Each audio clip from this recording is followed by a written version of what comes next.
Kami di sini akan melakukan wawancara kepada guru TK Insan Kamil mengenai child abuse atau perlakuan salah kepada anak.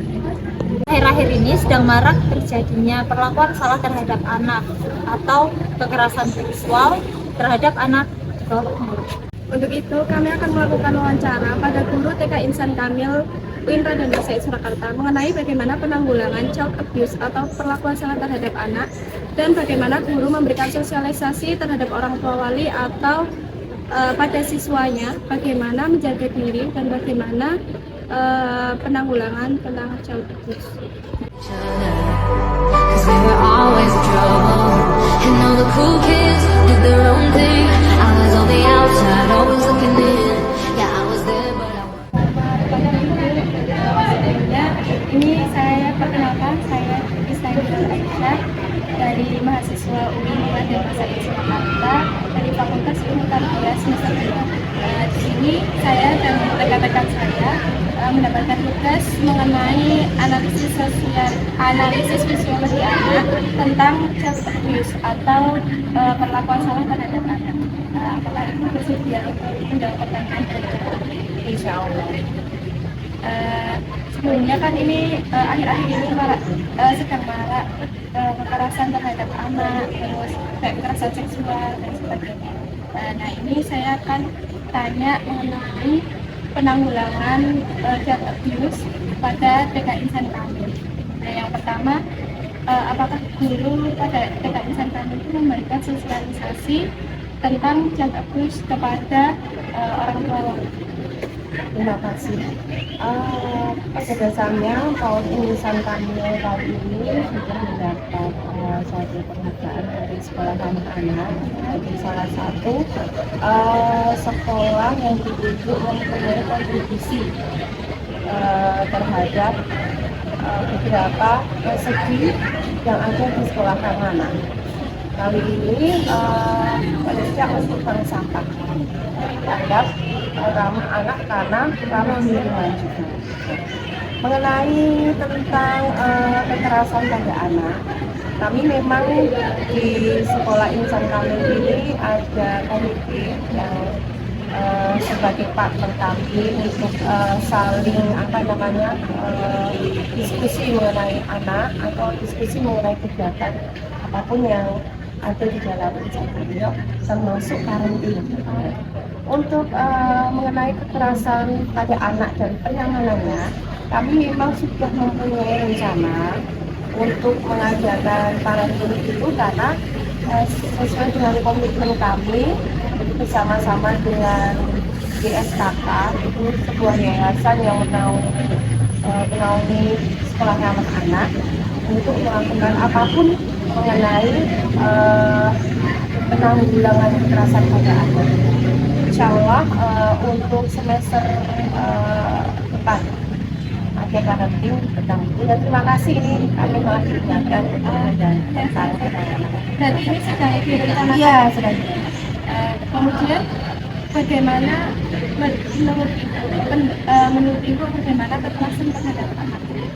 Kekerasan pada anak itu sebenarnya tidak melulu kekerasan secara fisik, ada verbal dan non verbal. Kalau kekerasan yang verbal itu memang bisa orang tua itu kalau anak salah dicubit, ditampar, dilempar atau dan tapi non verbal itu juga sebenarnya ada hal-hal yang harus diwaspadai, seperti mengatakan kamu bodoh, kamu tidak bisa melakukan apa-apa, kamu berbeda dengan kakakmu atau adikmu, atau kamu memang tidak mempunyai hal yang patut dibanggakan. Hal-hal yang itu termasuk kekerasan terhadap anak meskipun itu bukan kekerasan secara fisik. Dan itu semuanya, kedua-duanya itu memang harus dipahamkan pada orang tua jika keduanya tidak boleh dilakukan. Kemudian selanjutnya bagaimana guru Insan Kamil ini mencurigai ketika adanya kekerasan terhadap anak tersebut? Itu misalnya ya, ini ya terjadi pada kami memang ada suatu kesepakatan yang tertulis ketika anak diam saja atau anak tidak seperti biasanya, itu memang harus kami dicurigai dan tanya, apalagi di dalam tubuhnya mungkin ada lebam, kemudian dia menangis dan lain sebagainya. Nah, hal-hal seperti ini nantinya akan kita proses pada orang tua, diskusi dulu pada guru yang bersangkutan, kemudian kita proses pada orang tua apa yang terjadi pada anak.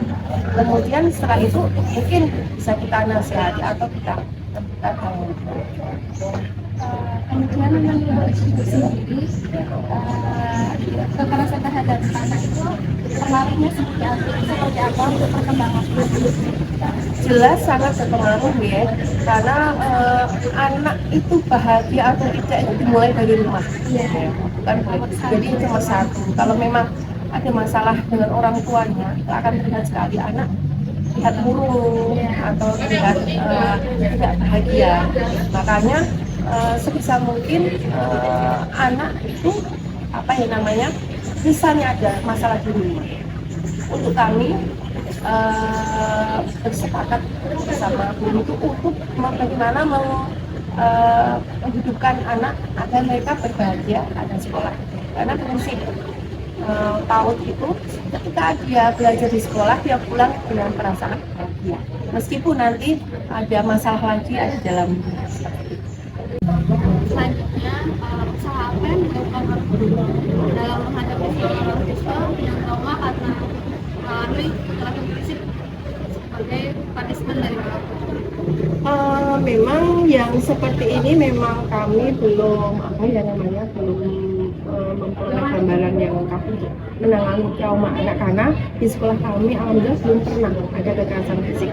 Tapi insya Allah nanti kami berhubungan dengan dosen-dosen psikolog yang memang itu psikolog itu memang kerjasama, ada MOU-nya kepada kami untuk memberikan dukungan, memberikan bagaimana caranya kalau ada hal-hal tersebut, konseling pada anak yang mengalami trauma. Nah, itu nanti akan kita kami pikirkan bagaimana caranya. Tapi insya Allah sejauh ini memang belum ada yang hal tersebut terjadi pada anak. Paling tidak kami hanya bisa memberikan kepada anak istilahnya dukungan, kasih sayang yang mungkin belum diberikan oleh orang tuanya di rumah. Sekaligus ada kepada kami selalu berkomunikasi kepada orang tua bagaimana cara mereka mendidik anak untuk tidak terjadi kekerasan lagi di dalam rumah. Selanjutnya, bagaimana cara guru memberi wawasan kepada anak untuk pencegahan kekerasan seksual kepada manusia? Alhamdulillah di PAUD terus memang ada dilakukan meskipun guru secara ceramah bercerita kalau setiap anak meskipun laki-laki atau perempuan harus melindungi tubuhnya dari kekerasan seksual, mana bagian tubuh yang boleh dipegang, mana tidak, meskipun itu ada di lingkungan rumah.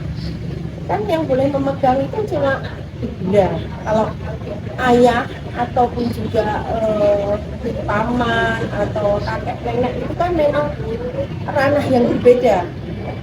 Itu bisa dilakukan dengan ada lagu sentuhan boleh, sentuhan yang tidak boleh, karena dengan lagu anak malah lebih memahami, mengerti tentang apa yang disampaikan ketimbang hanya sistem ceramah.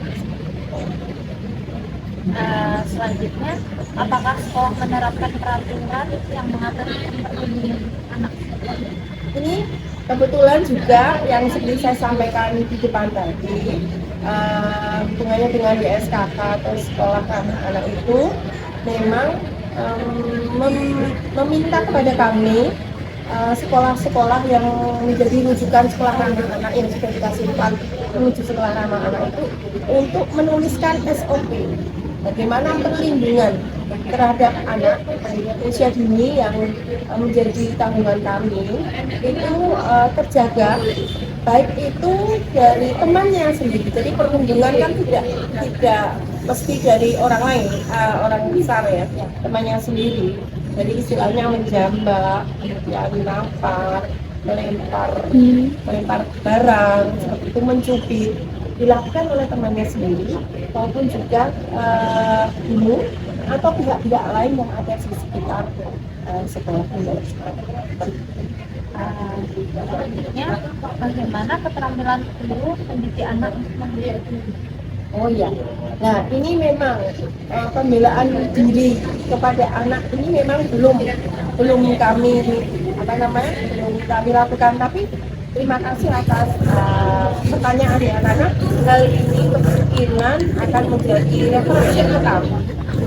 Suatu ketika kami harus mempunyai suatu cara, entah itu anak diperlihatkan video untuk lebih membela dirinya, tidak melakukan perlakuan kekerasan seksual maupun kekerasan fisik secara sederhana, maupun juga hal-hal yang lain.